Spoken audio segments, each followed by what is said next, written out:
Can the Cutlass Black be your new combat and cargo ship? Well, in this video, we're going to test out the Cutlass Black to see if it's a really good daily driver. The requirements for a daily driver is the ship needs to be able to do a little bit of combat and carry a bit of cargo. So let's give a tour first in case you're new. In the front here, we get 4 weapons. All of them are size 3s.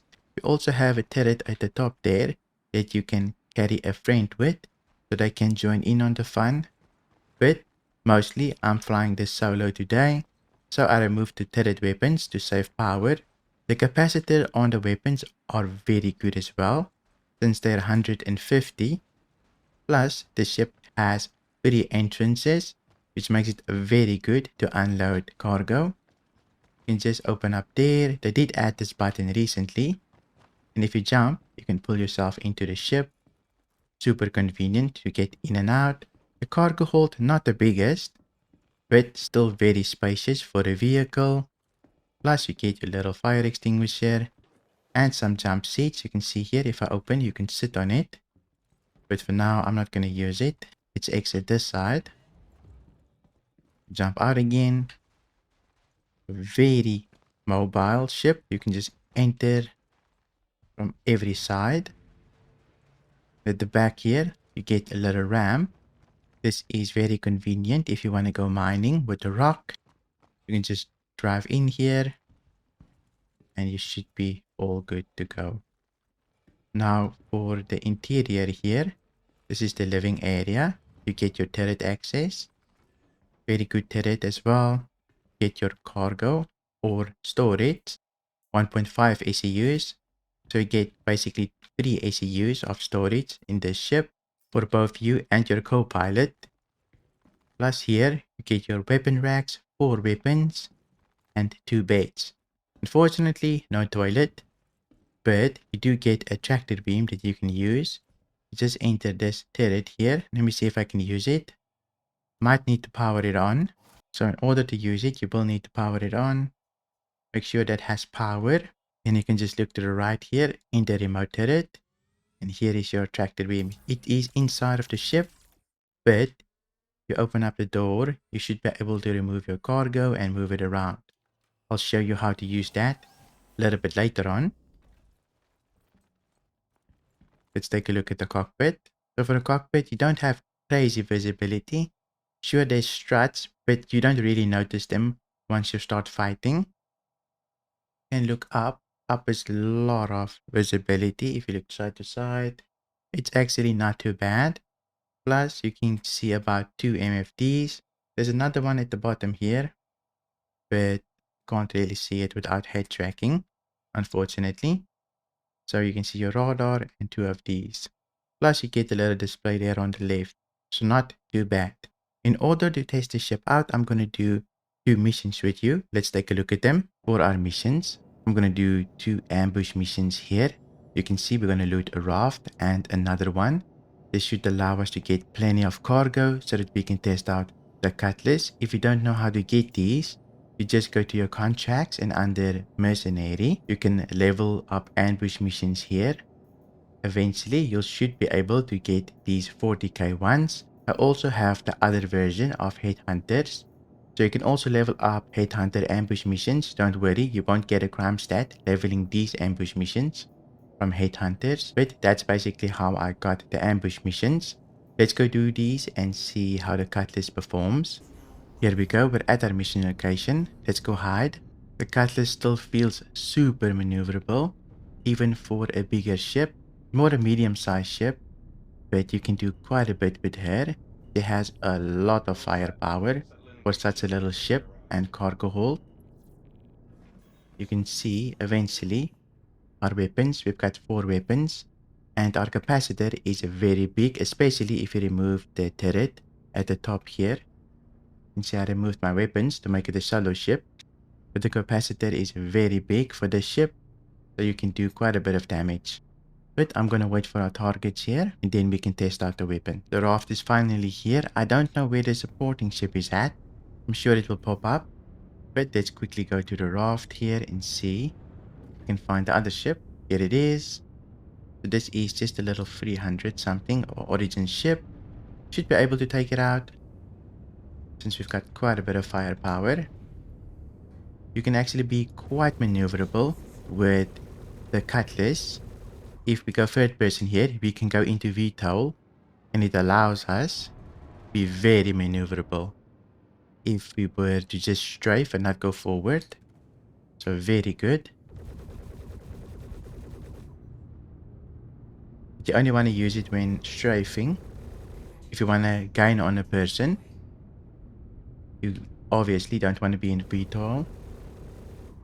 As you can see, we basically killed that ship very quickly. Now we just need to take care of the raft. We don't have the biggest shields. Only one size 2. But still very good for such a versatile ship. The raft can't really do much. They're very squishy actually. Don't have the most craziest amount of damage. Should have her soon here. The engines usually go first. I'm very curious to see what type of gold we can get on this thing. Otherwise, we'll do the other one as well. But she might have more than we can carry. We'll see. Pretty red now. Should pop in a minute. There we go. Let's give it a scan. So for cargo, we've got 104 SEUs of gold. Obviously, we won't be able to carry everything. Our cargo hold is only so big. But I'm definitely going to squeeze everything in and see what we can do here. Just going to open up all my doors so that I have more flexibility. Luckily, we do have 3 entrances, so we can maneuver around the cargo because we're definitely going to be filling this to the brim. I'm even going to put them off grid so I can fit a bit more. These boxes are 32 SEUs big. I don't know if I can fit this in our Cutlass, but we can definitely try. Let me just see the back door here. Here we go. Let's drag it in. I'm hoping I can get at least 2 of these in, but it's very difficult properly. So very difficult to get in. Can only fit about 1. So we can only take 132 SEU, unfortunately. But at least we can take 1. The other one will need to stay. We can't fit the 8 SEUs in here on the side. Just need to be precise with it. Even managed to snap it to the grid here. So you can put it through the side here. That's basically our loot for now. Unfortunately, we couldn't loot all of these. It is the limits of the Cutlass. So we will be missing out by quite a bit. But let's go deliver this to Grim Hex. And then we'll take the other ambush mission to see how much cargo that thing has. Here we go, we're at Grim Hex. Let's land. Here's our first box. We do have a tractor beam in the Cutlass. I'll show you in the second mission. Maybe we have a little bit more cargo that we can use the tractor beam for. Because at the moment we only have 2 boxes. So not really worth using.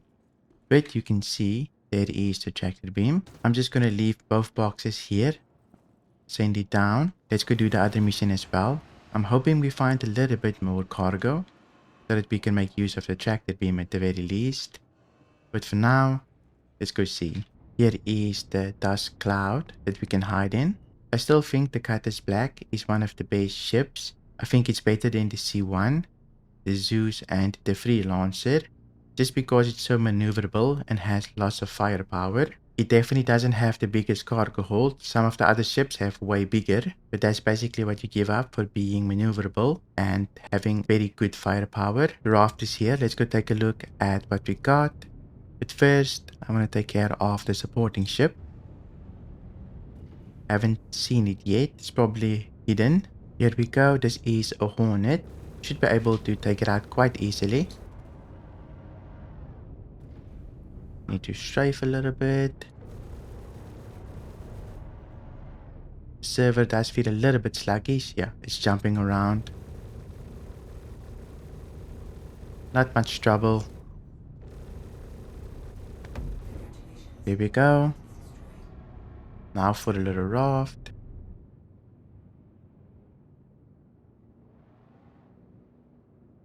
Should be pretty easy, just like the last one.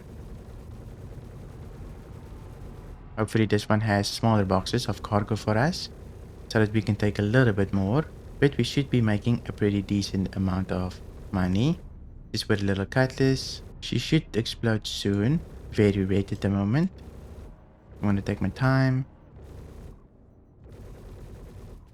There we go. Let's give it a scan. So for cargo, we get 49 ECUs of gold, which is very good.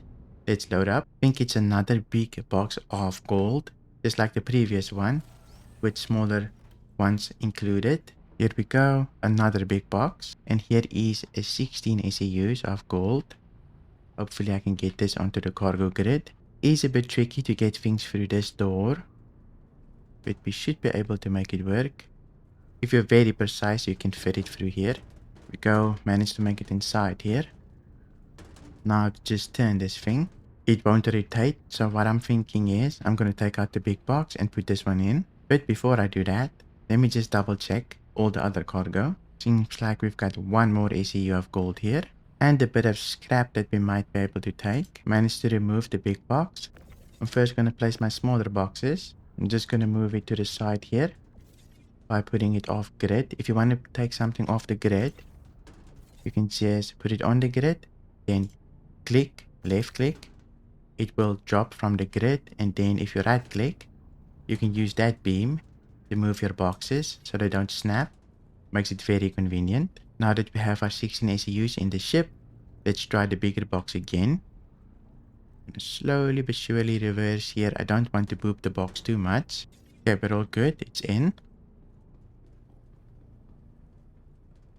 It seems like our 16 is also still here. Just going to put the baby box at the back here. We also got some scrap laying around. 4 ECUs. We can also put it at the back. I'm going to leave it just like that. Let's close this up. There we go. It seems to close. Now we can take this box and put it on the side. Luckily, these side doors are very helpful when you're just puzzling things together, especially if you want to put cargo off grid to make the most of your cargo hold. There we go. I think this might stay. Hopefully, we'll see in the end here. But I'm going to go deliver at Grimax again. And then we can see how much we made in total. Here we go. I managed to make it to Grimax. Seems like all of our cargo survived. Everything is still on board. Very good. Let's use the tractor beam to unload some of it. In order to use the tractor beam, you will need to power it on from your seat. So there's a power. Now we get into the back seat here. So power on. And here on the right, we can enter the remote turret. Let's see if we can take some of these off. So you can just click and move it off grid here. Here's the gold as well. If the beam is a little bit floaty, you can just press Q and it should be a little bit more stable. That's basically how you use it. I just want to demonstrate. Usually I just use my max lift. Just because the boxes are so few, you don't really need it. But if you didn't have one, that's how you would use it. And there we go. All the cargo is on the grid. Sending it down. Let's go to the admin's office. Here we go. At the admin's office. Let's see how much we can make in total with only 2 missions. Unfortunately, we couldn't grab everything. Our cargo hold is a little bit too small. The C1 probably would have been able to grab everything, but it's not as maneuverable. Here's our gold. 89 ECUs. 496, and for our scrap about 19,000. So in total with just the cargo we made 516,000. So very good for just a little Cutlass. I prefer it over the C1, the Zeus and the Freelancer, and it's probably the only ship between those that can take out the Hammerhead. If you want to watch that video, I'll link it in the description and I'll put it on the screen here. Thank you for watching and I'll see you in my next video.